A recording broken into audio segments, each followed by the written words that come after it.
Assalamualaikum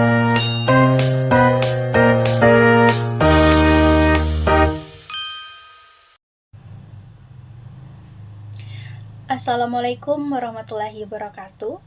Perkenalkan, nama saya Andi Saskia Noviani Petoleng dari kelas PBSIA dengan NIM 2505015015005 dari program studi Pendidikan Bahasa dan Sastra Indonesia.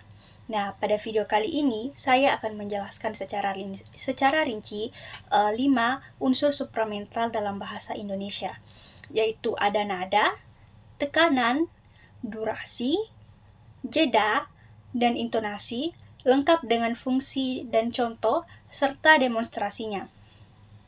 Sebelum itu, mari kita lebih mengenal apa sih itu supramental.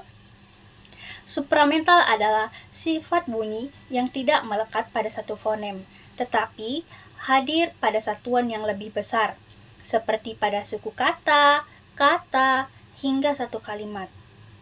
Jika segmen itu berbunyi seperti pada huruf P, A, dan T, maka supramental adalah cara kita mengucapkan rangkaian bunyi itu. Apakah nadanya tinggi, apakah tekanannya kuat, apakah durasinya panjang, apakah terdapat jeda tertentu, dan bagaimana sih intonasinya naik atau turun. Unsur-unsur supramental ini sangat penting karena menentukan cara pendengar memaknai maksud dari pembicara. Kalimat yang sama bisa terasa marah, ragu, santai, atau bahkan ambigu jika unsur supramentalnya berubah. Pertama, saya akan menjelaskan mengenai nada atau pitch. Nada adalah tinggi rendahnya bunyi ketika kita mengucapkan sebuah kata atau kalimat. Nah, nada dipengaruhi oleh frekuensi getaran pada suara. Semakin cepat getarannya, semakin tinggi pula nadanya. Dalam bahasa Indonesia, nada tidak mengubah makna leksikal seperti pada bahasa Mandarin, tetapi nada sangat menentukan nuansa emosi dan sikap para pembicara. Fungsi nada adalah yang pertama, menunjukkan emosi seperti pada emosi marah, heran, takut, ataupun senang.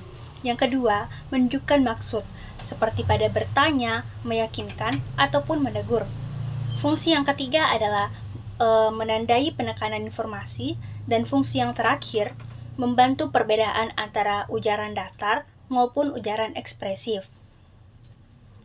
Contoh demonstrasi pada nada yang pertama, nada naik versus dengan nada turun. Nada naik, kamu datang. Yang kedua, nada turun, kamu datang.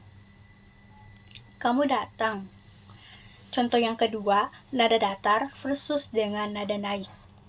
Besok ujian loh. Contoh nada datar. Selanjutnya, contoh pada nada naik. Besok ujian loh. Contoh pada nada naik. Dalam komunikasi lisan, pendengar sering memahami perasaan kita bukan dari kata-katanya, tetapi dari nadanya. Karena itu, nada merupakan salah satu unsur supramental yang paling mudah dikenali. Nah, berikutnya adalah tekanan. Tekanan merupakan unsur supramental berupa penonjolan pada salah satu kata atau suku kata. Penonjolan ini bisa berupa suara lebih keras, nada lebih sedikit tinggi, atau durasi sedikit lebih panjang. Dalam bahasa Indonesia, tekanan tidak mengubah arti dasar kata, tetapi mengubah fokus dalam kalimat. Fungsi tekanan ada 3. Yang pertama, menunjukkan fokus informasi dalam kalimat. Yang kedua, memperjelas bagian kalimat yang dianggap penting. Dan yang ketiga, membedakan maksud pembicara dalam konteks tertentu. Contoh pada kalimat tekanan. Contoh yang pertama, saya pergi. Contoh yang kedua, saya pergi. Nah, contoh pada kalimat kedua, ini penting. Contoh lainnya, saya mau beli buku. Dari penjelasan tersebut, kita dapat simpulkan bahwa kalimat yang sama bisa memiliki makna percakapan berbeda tergantung pada tekanannya. Tekanan membantu pendengar mengetahui bagian kalimat mana yang menjadi pusat perhatian pembicara. Nah, materi yang ketiga terdapat durasi. Durasi adalah panjang pendeknya waktu pengucapan suatu bunyi. Walaupun durasi tidak membuat perbedaan makna leksikal, durasi memberikan makna pragmatik, yaitu makna berdasarkan konteks percakapan. Fungsi durasi adalah menunjukkan emosi seperti pada marah, ragu, ataupun kecewa. Yang kedua, menunjukkan situasi seperti menunda, meminta waktu, atau menahan diri. Dan fungsi yang ketiga, memperluas atau memperkuat ekspresi. Contoh kata durasi. Contoh yang pertama, maaf.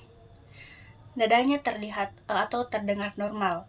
Yang kedua, maaf. Durasinya panjang. Ini menunjukkan suatu kata penyesalan ataupun bersungguh-sungguh. Yang kedua, iya. Iya. Terdengar seperti normal.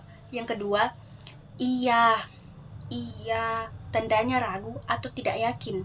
Contoh yang ketiga, tunggu, terdengar normal.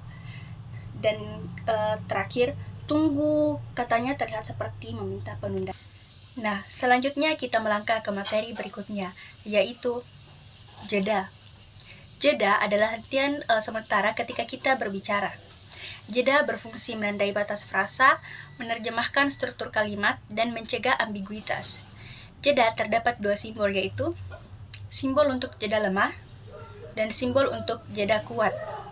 Fungsi jeda adalah menandai batas frasa atau klausa, menghindari salah tafsir, memberi ruang bagi informasi penting, dan mengatur ritme dalam berbicara. Contoh jeda yang mengubah makna adalah yang pertama, ibu pergi. Memanggil lalu menyuruh. Perkataannya terdapat pada kata ibu. Ibu pergi. Pernyataan biasa tanpa jeda. Contoh yang kedua, mari makan teman-teman. Mengajak teman-teman makan. Terdapat pada jeda pada kata teman-teman. Mari makan teman-teman.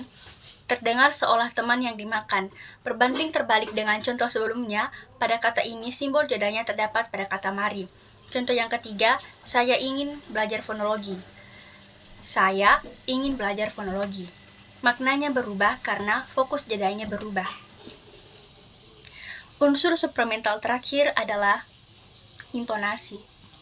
Intonasi adalah pola naik turunnya nada dalam kalimat lengkap.